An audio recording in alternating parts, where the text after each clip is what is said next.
Are you a businesswoman who is finding it challenging to get your ideas across and make a point?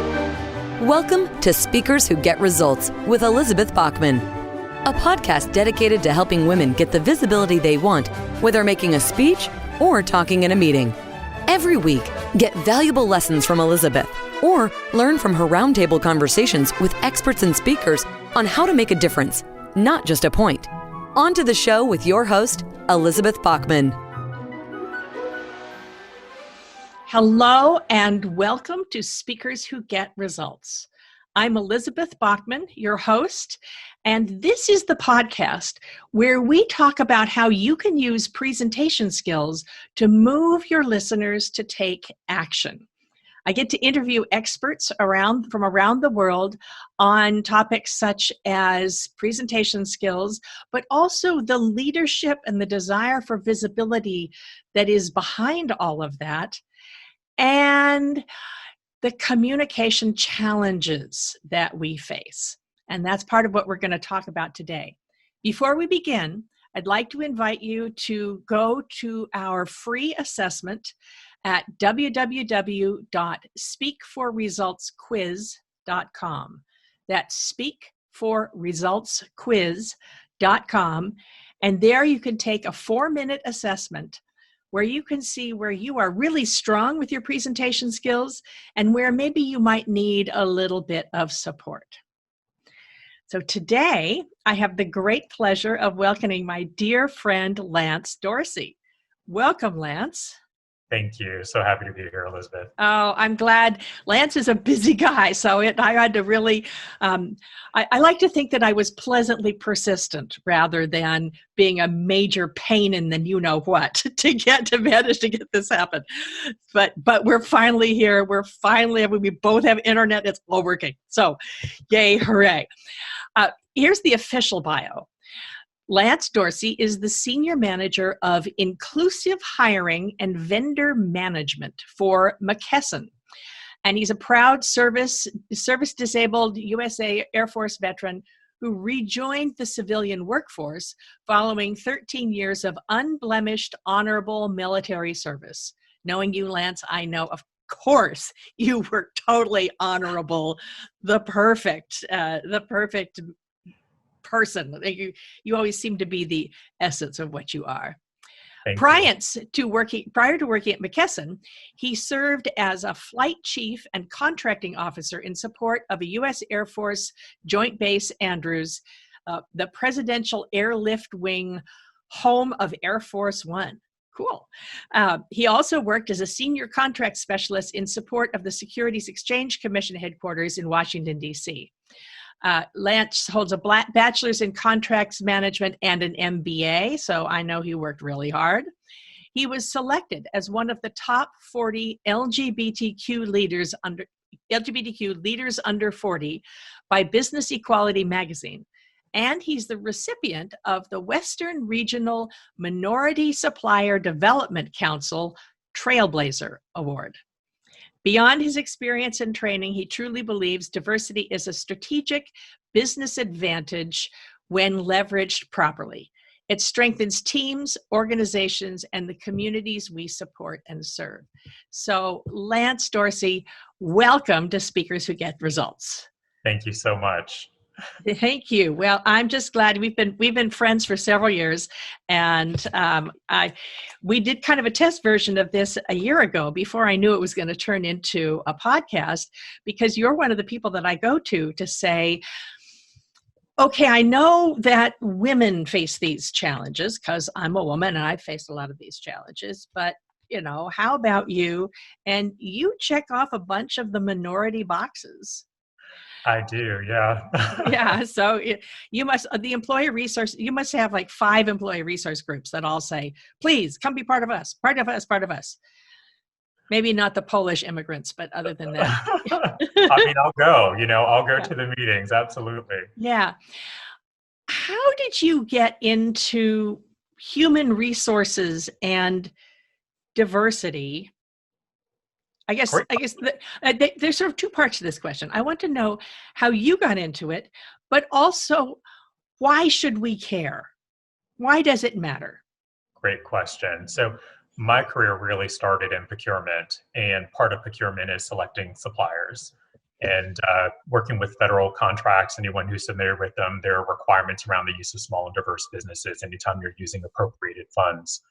And getting involved with these diverse businesses, recognizing their challenges and really advocating for them, I just became someone who was a believer in diversity. And I just love making connections with people. Um, it's so there's so many people that we'll encounter in life that will touch in small ways that we don't recognize at the time.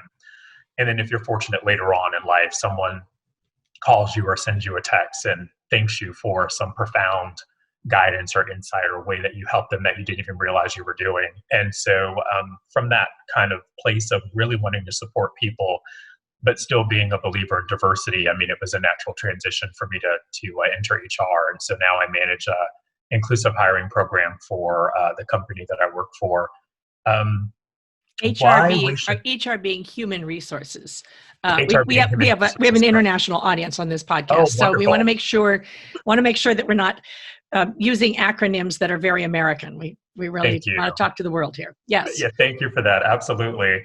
And so why we should care, from a business perspective, it's really just makes good business sense. You want to have an employee base that reflects your customer base. No one's better equipped to tell you the needs of a woman than a woman employee. No one's better equipped to tell you the needs of an LGBT consumer than an LGBT employee. But more than that, beyond business, you really limit yourself in the scope of thinking and ingenuity that you can leverage when you don't have a diverse team. Mm-hmm.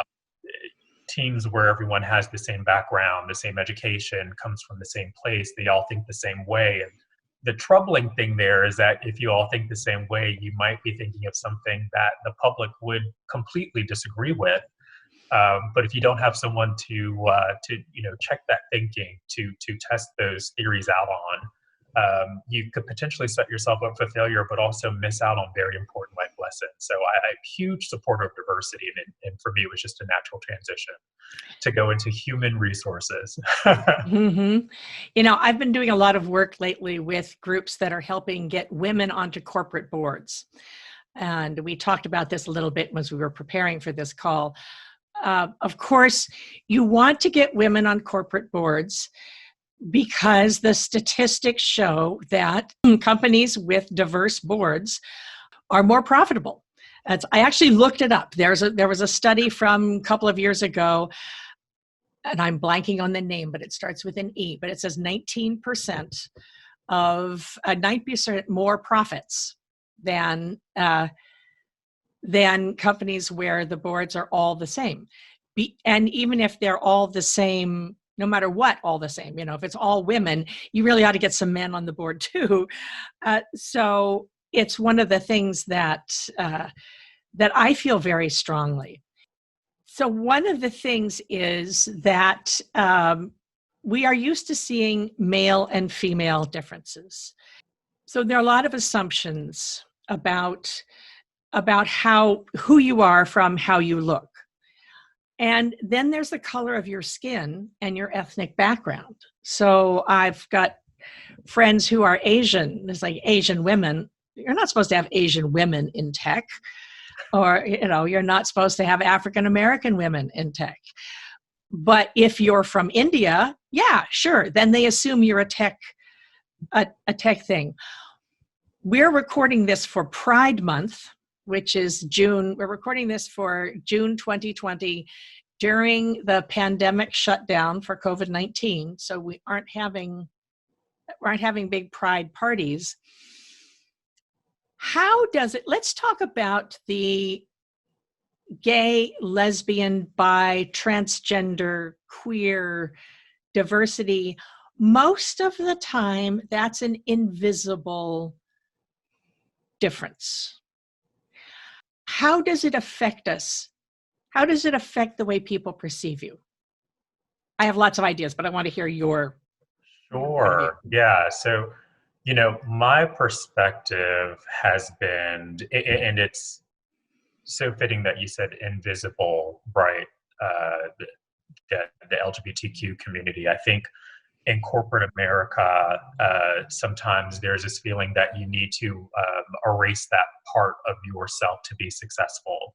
That there are some preconceived notions that if you're a person who identifies as LGBTQ, that you are maybe, especially as a man, that somehow maybe you're weaker. You won't be as strong or commanding. You won't be as effective as a leader. And then there's also just the general uncomfortableness of, some cis men that you encounter, and maybe from the first couple interactions, they don't know that you're LGBTQ. And then when they find out, they're a little standoffish. They think, I don't know, that you're going to grab them or something in some sort of fit of passion. I still don't quite understand. But it's challenging, but I think the key there is visibility. And I try to be very vocal and visible, about the fact that I am a gay man in corporate America, because I feel that when people see that I'm able to function the way that I am, that I'm successful at making the changes that I do, that I can go and speak to various diversity groups and connect with those individuals, that it kind of fades into the background and it changes their mindset around what it means to be a gay leader in a corporate space, that you don't have to follow sort of this heteronormative, perception of what a leader is and what it means to lead a team. And so the visibility has been very important to me. And also, we talk about, as leaders, making spaces where our employees feel safe to be their authentic selves. And this is really a place where, as leaders, we have to step up and lead by example, because if we don't demonstrate that, if we don't lead the charge on being authentic, then it's just lip service, right? We have to lead by example. If we want our employees, our customers, our stakeholders to be authentic, we have to show them what authenticity looks like, so that they feel free to mirror what we're doing. Now, there's something, speaking of presentation skills, since that's sort of the overall theme of this, there's Sure. so many things I could talk to you about, Let's, that the theme of this, there are assumptions people make about you right away at the beginning, because clearly you're African American, I'm female and white. There are people who look at me and, or they used to, when I had long blonde hair and I was a little bit of a flower child, people say, "Oh, there's this sweet little blonde over there," but nothing to do with, but never taking me seriously that there was a brain under there. How do you deal with walking on stage as an African American? You were talking about how you have to establish yourself. Correct. Yeah. So, and I think, it's not just African-American males or minorities that have this. Women, I think, have the same issue, that when you're presenting to a mixed crowd, that often you have to establish yourself. You have to establish your credibility. Who is this guy? Why am I listening to him? It is something that I think every speaker goes through, but particularly if you're a person of color, if you're a woman, if you're diverse, right? If you're from a marginalized group, there's already sort of this need that, to establish the credibility, this is why you should be listening to me. You really have to engage and persuade the audience to follow along with you on whatever that talk is going to be. And so for me, in addition to looking the part, and some of my counterparts who are not people of color are very successful, going up on stage in a polo and denim and briefing a topic beautifully. But I've always known inherently that I would have to go a step beyond to get that same level of recognition and belief from the audience. And it's just, something that I've accepted as part of the human condition. And rather than fighting against it, embraced it so that I could work on those things that are more important that I'm trying to accomplish in terms of affecting change through leadership in these speaking engagements. Well, I must say, whenever I've seen you, you dress very well. Well, thank you. And that is clearly part of the, how you dress, how you show up. People see you before they hear you. Absolutely. And so how we show up is such a huge part of what people perceive about us. And then you want people to perceive you as someone with authority worth being listened to and not just poo-pooed or feared, so that when we're out there talking, they say, I'm going to listen to that person and get past the first impression that might set up a barrier. And then people say, well, not safe or not worthwhile. And then listen to the content of what you have to say. Mm-hmm. Yeah. Yeah. And I tell some of the younger groups that I mentor, how you show up, unfortunately, it really does matter. The events of the last, week here in America, everything that's going on, the civil unrest, I think speaks to the dangers of misperception, how we're perceived, how we're treated. And that's not to say that you shouldn't be yourself or be authentic, but recognize, the challenges that you're up against and how you decide to address those challenges, it definitely will impact the outcome of whatever you're trying to achieve. And I learned a long time ago, something as simple as a blazer, will open doors, in terms of establishing yourself as someone who should be taken seriously and, looking the part of knowing what you're talking about. Yeah. It used to be you had to dress up to go shopping. And yes. And I remember when I was in college, I had a housemate once whose father was a jeweler. And so this was 70 and it was several decades ago. And it was really just becoming okay to wear jeans when you walked into a fancy store. And she used to like to go to New York City, and she'd go to Fifth Avenue and she'd walk into Tiffany in her jeans, and the salesperson would sort of poo-poo her. And then she'd start talking carats and facets and cuts and, all the stuff that she learned because her dad had a jewelry store, and just watching their faces to say, oh, take her seriously. And she said, I used to do that 3 or 4 years ago, but now so many very wealthy people wear jeans and slumpy clothes when they walk into Tiffany's that I walk in, I am treated as if I am a potential customer. And so in the course of the 70s, that sort of thing changed. One of the things I wanted to ask you about, you were for a long time, you worked with supplier diversity. But now you're talking about intentional hiring. And as we're recording this, we are facing a global recession, probably. Healthcare is doing okay because we've got a lot of people are still sick with COVID-19, but there is no vaccine yet. There is no actual cure yet. When companies are tightening their belts, cutting their budgets, why is it important to still intentionally look for diversity? Great question. So, as I mentioned previously, in addition to the federal mandates, it really is just smart business, right? To include those diverse businesses in your sourcing. One, you don't want to put all your eggs in one basket, right? And just purchase from one large company.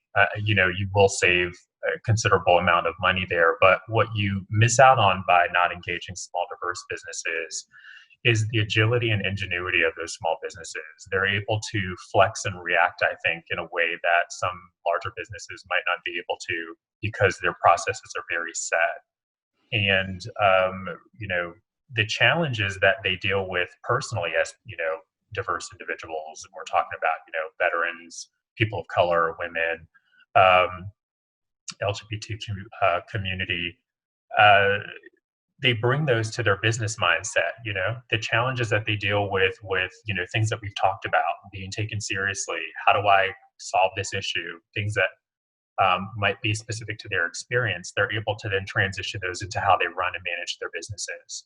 And it's just phenomenal when I see these businesses were able to make those connections and they come up with solutions that we just never thought of.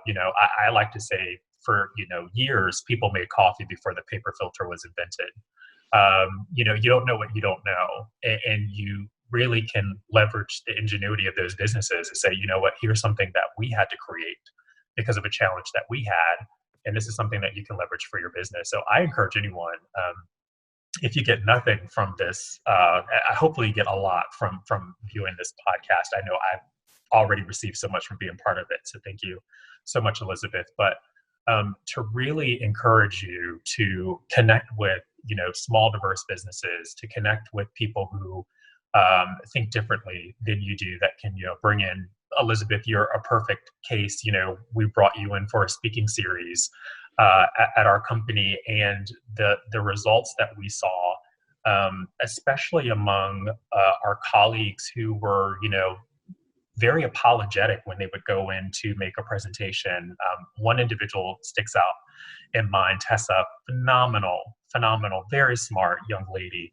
But she was almost apologetic when she would start a presentation, and you helped her kind of turn the tide on that. Thank you.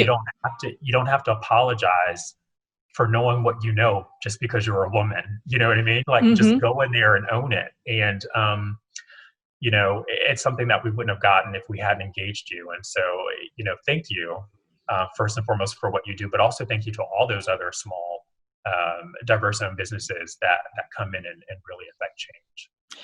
So besides being a small business selling to a large corporation like McKesson, how about careers? What can you say to people about using diversity, using your diverse status as an asset to rise in the company? And I'll preface this by saying a lot of my work is in helping women who have gotten only so far. You get to a certain point where you can get to, often say, senior director or something like that on merit, but to get to vice president or the C-suite, it's through connections. And I think about that. So I do know companies, I've had actually employees at some specific companies who say the company brags that, oh yeah, we've got 55% women.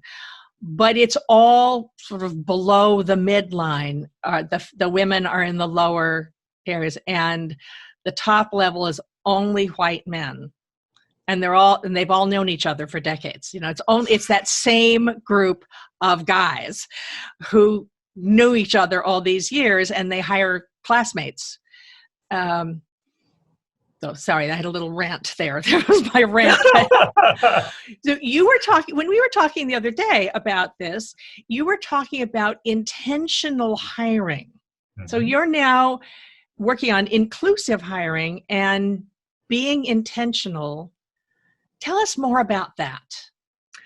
Yeah, so thank you so much. Earlier, you mentioned the company that I work for, so I wasn't sure if I was permitted to do that or not. But as far as I am, you can go ahead. It's in your bio. I read it in your bio, so it's go ahead. Did. I love it. So thank you. Yeah, so I'm fortunate to work for McKesson, and we have great leadership. Our new CEO has, from day one, said, I'm looking to improve the diversity of the teams at McKesson, and and that's at all levels.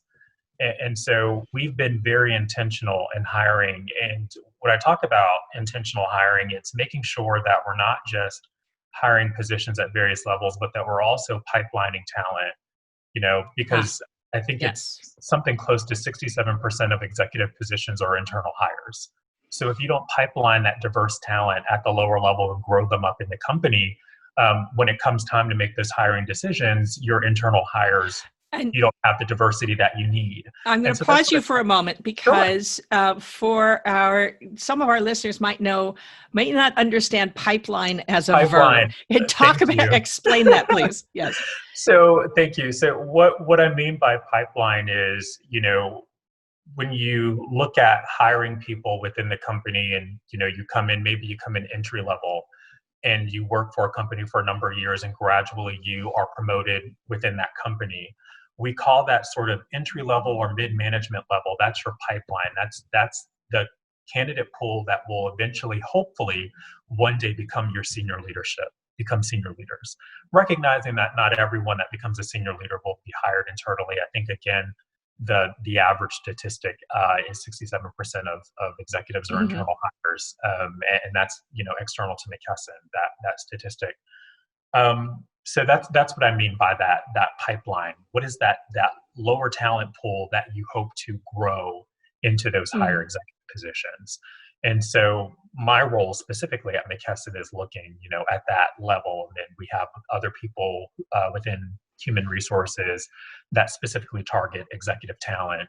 And, so there are various different levels or targets that we all have, but that's the level that I'm very intentional of supporting hiring diversity at that level.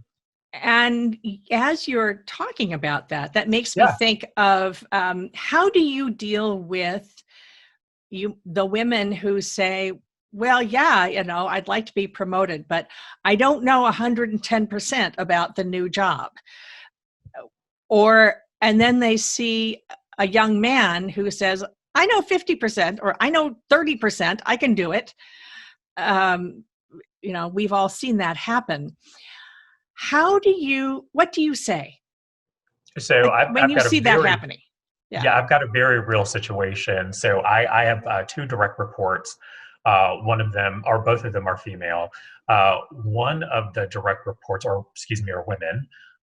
One of my direct reports was asked to speak at a conference, and they wanted her to speak about McKesson's diversity strategy at McKesson. And she said, I can't speak to the entire strategy. So I'm not going to do this. And I thought, well, I told her, but so much about our early careers in campus recruiting and all of the diversity initiatives that we have there. You are like, a pulse point for all of those. So you're really involved in those. So change the narrative. Tell them I'm happy to speak at this event about what I do know, right? Because no one knows that portion of the business better than her. And so I always encourage individuals, there is that, and you kind of touch on it, where you'll see a man might know 50% of the requirements of the job, but has no problem applying for it. And then you might have a woman that knows 90% of the job, and she won't apply because she's so worried about that 10%. Focus on what you do know and grow into the rest of it. It's less about taking a risk or taking a chance based on your experience, but more on your talent, right? I think that begins in childhood, where boys are taught to go ahead, try it. If you fall down, pick yourself up, keep on going. And girls are taught to be safe and to be, it usually, and it often starts even at puberty with this whole, girls are taught to be nice and to be safe. And it's a thing in society. So it's a challenge. It's a really buried challenge that you have to do that, especially that it's not safe to not be perfect. I think there are a lot of people who feel that. And the men that I've worked with, are clients who say they will go out and try, but then they'll eat themselves up on the inside, worrying that they're being an imposter. Whereas the women won't even try. So as a speaker trainer, I will say to anybody who's listening, if they're asked a question, you don't have to know everything about everything. You need to know highlights. And if they want to ask you, say, about diversity, you say, there's a great deal that we're doing about diversity. My specialty is. And then you talk about your part that you're really good at. And if they want to know more, come talk to me afterwards. It's perfectly okay to say that. Love that. Absolutely. Yeah. It's also perfectly okay when they ask you a question out of left field to say, I don't actually have an answer for that right now, but I'll get back to you. That's perfectly okay. Be human. Don't try to fake it. What you see often. Oh, Yeah. sorry. I No, was I'm going to not say, just I'm going to always like just, leery of yeah, people that operate in a mindset where they think that they know everything. I'm always yeah, leery of those individuals because as humans, we can't know everything. right, right.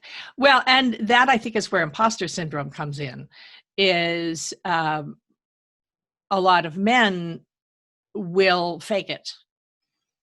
And then you listen to, and people in the audience, the people in the audience who do know say, that's nonsense. That's total, you know what? And he doesn't know what he's talking about, but his imposter syndrome is making sure that he sounds confident. Boy, do I have stories about that! But well, this would be a 2-hour episode if we were to tell all our stories. Lance, I wanted to completely forgot to ask you about your dream interview. You are so interesting. You just distracted me. That's the problem. So before we end, I'd like to know if you could be on stage with anybody someone who's no longer with us and interview them, who would it be? What would you ask them? And who should be listening? That's a great question. I would say, rather selfishly, my paternal grandmother, Christine, who is no longer with us. I would love to interview her because growing up, as a gay child who at the time didn't even recognize or know what gay was, this was a woman who loved me unconditionally, who fed my soul, who gave me such great advice and love and encouragement.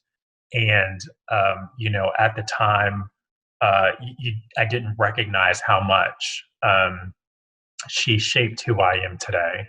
And our time was cut short when I was in my 20s at a time when I was off living my life, and wasn't aware of the fact that grandparents won't be around forever. And I feel like there were so many more conversations that she and I didn't get a chance to have, and so much more wisdom. She gave me quite a bit of wisdom, but I think there's so much more that I can learn from her now in the context of where I am in life today. And I just think my grandmother was awesome. So I think everyone should be a part of that conversation or listen to it. I feel like, especially those individuals who may be struggling with their sexuality or having trouble at home. This was a woman who understood, young people, who understood the challenges of being different and just wanting to be heard and loved. Yeah. So. Where do you think that came from?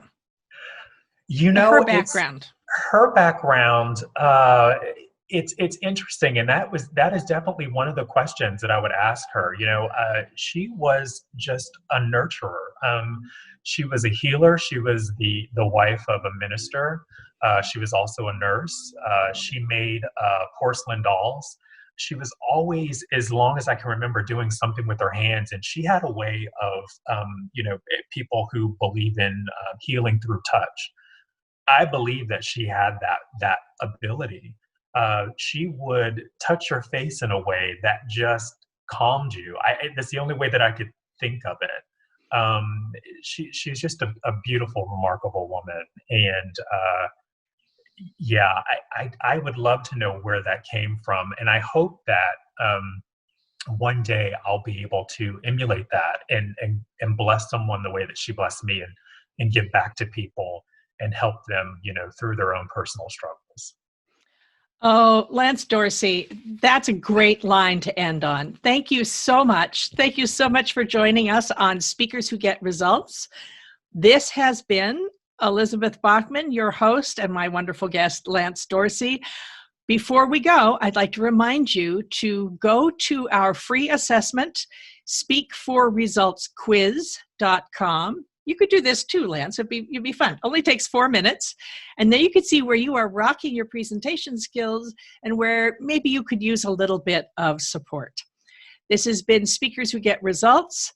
If you liked us, if you enjoyed this today, please go like us on iTunes, check us out on YouTube, subscribe, leave a review, tell your friends.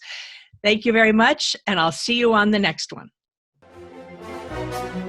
We have just concluded another great episode of Speakers Who Get Results with your host, Elizabeth Bachman. If you got value from today's episode, please feel free to share us with your friends and colleagues. You may also visit elizabethbachman.com for additional resources. Be sure to tune in every week for new episodes, and thanks for tuning in.